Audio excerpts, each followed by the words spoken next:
It was a typical Saturday afternoon in the suburban town of Cloverfield. The sun was shining, birds were chirping, and kids were playing in the streets. As I walked through the quiet neighborhood, I couldn't help but feel a sense of unease. There was something off about the atmosphere, something that made me shiver despite the warmth of the sun. I continued down the familiar streets, making my way towards the town square. It was St. Patrick's Day, and the annual parade was about to begin. The town was decorated with green banners, clovers, and leprechauns. The smell of corned beef and cabbage filled the air, and the sound of bagpipes could be heard in the distance. But amidst all the festive cheer, there was a lingering sense of dread. The town had been plagued by a string of mysterious disappearances in the past few weeks. People would go missing without a trace, and the whole town was on edge. I couldn't shake the feeling that something sinister was lurking in the shadows.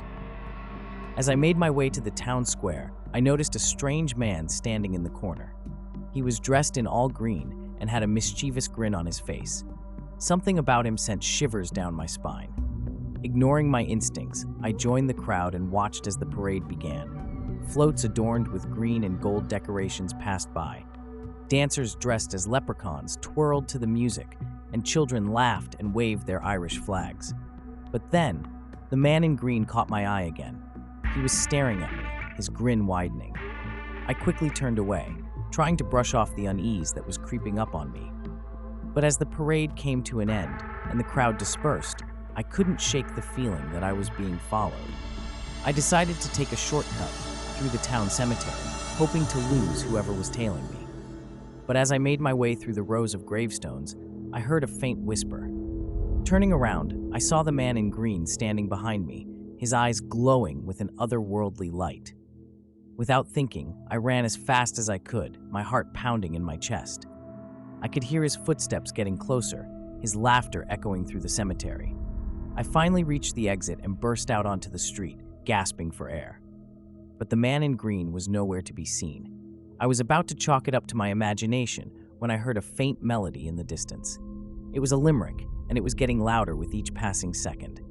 "Come, little children, to play in my game. I'll take you away, and no one will know your name. With a pinch and a twist and a lick of my lips, I'll leave you alone to rot and to drip."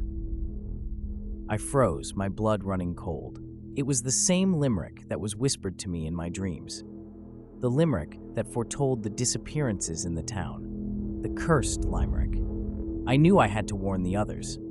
But as I made my way back to the town square, I noticed that everyone had vanished. The floats were abandoned, the dancers were gone, and the children's laughter was replaced with an eerie silence. I turned to run, but the man in green was standing right in front of me, his eyes burning with malice.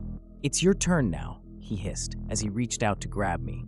I screamed and ran as fast as I could, my heart racing with fear.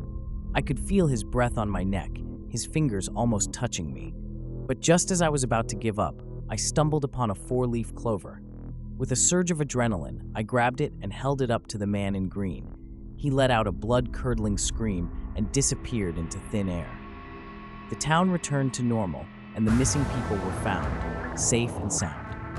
But every St. Patrick's Day, I can't help but feel a sense of dread as I remember that cursed limerick and the man in green. And I know that he's still out there, waiting for his next victim.